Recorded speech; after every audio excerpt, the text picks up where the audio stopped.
বুধবার মধ্যরাতে মহাখালীর সাততলা বস্তিতে ভয়াবহ অগ্নিকাণ্ডের ঘটনা ঘটে। বস্তিবাসীর ধারণা, বৈদ্যুতিক খুঁটিতে শর্ট সার্কিট থেকে আগুনের সূত্রপাত ঘটে। খবর পেয়ে ফায়ার সার্ভিসের ৮টি ইউনিট প্রায় ২ ঘন্টার চেষ্টায় আগুন নেভাতে সক্ষম হয়। ততক্ষণে বস্তির প্রায় ৩ শতাধিক ঘরবাড়ি পুড়ে ছাই হয়ে যাওয়ার অভিযোগ করেন এলাকাবাসী। বিস্তারিত রাকিব হাসানের রিপোর্টে।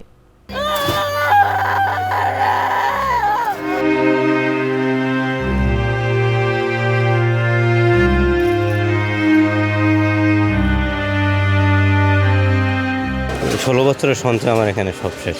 ওর ১ মাসের দুধ আমি কিনে রাখতাম, সেই বাচ্চারা দুধ নাই। পরনের একজন কাপড়ও বাইর করতে পারি।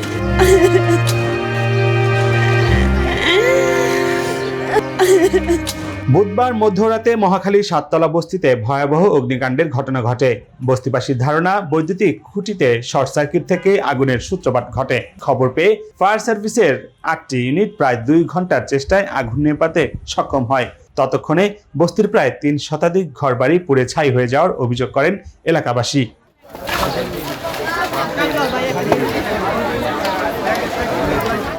মঙ্গলবার দিবাগত রাত ৩টা ৪০ মিনিট মহাখালীর সাততলা বস্তিতে হঠাৎ অগ্নিকাণ্ডের ঘটনায় পুড়ে গেছে প্রায় ৩ শতাধিক ঘরবাড়ি।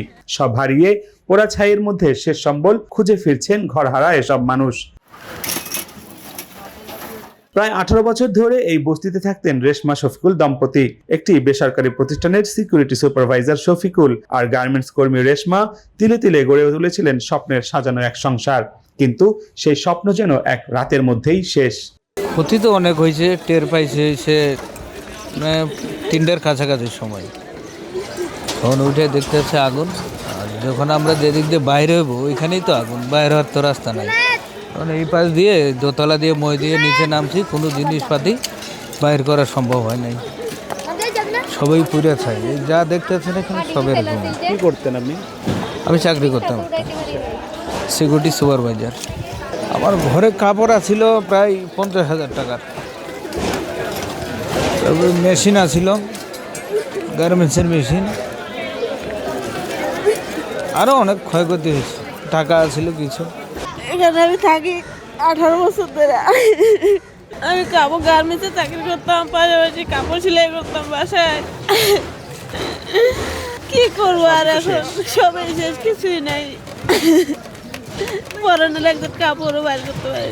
সব পুড়ে গেছে আমার মেয়ের বই খাতা। শফিকুল আর রেশমার মতোই অন্যদেরও একই অবস্থা। টিভি, ফ্রিজ, খাট, আলমারি সহ নগদ অর্থ হারিয়ে এখন দিশেহারা প্রায় প্রত্যেকটি পরিবার। এখানে আজকে এই একটা রুমে আজকে ১৬ বছর ধরে, ১৬ বছরের সঞ্চয় আমার এখানে সব শেষ। কিছু নাই অবশিষ্ট, মানে কিছু নিয়ে বেরিতে পারিনি। খালি পরনের লুঙ্গিটা আর এই গেঞ্জিটা, বাচ্চা বলাবার নিয়ে বেরিয়েছি, এছাড়া কিছু নিয়ে বেরিতে পারিনি। ক্ষতি হয়েছে ২-৩ লাখ টাকার মতো ঘরে যা ছিল, ঠিক আছে। যন্ত্রপাতি, আমি কাঠের কাজ করি, পরিশ্রম করে এটি গোছাইছিলাম, কিন্তু কিছু নাই।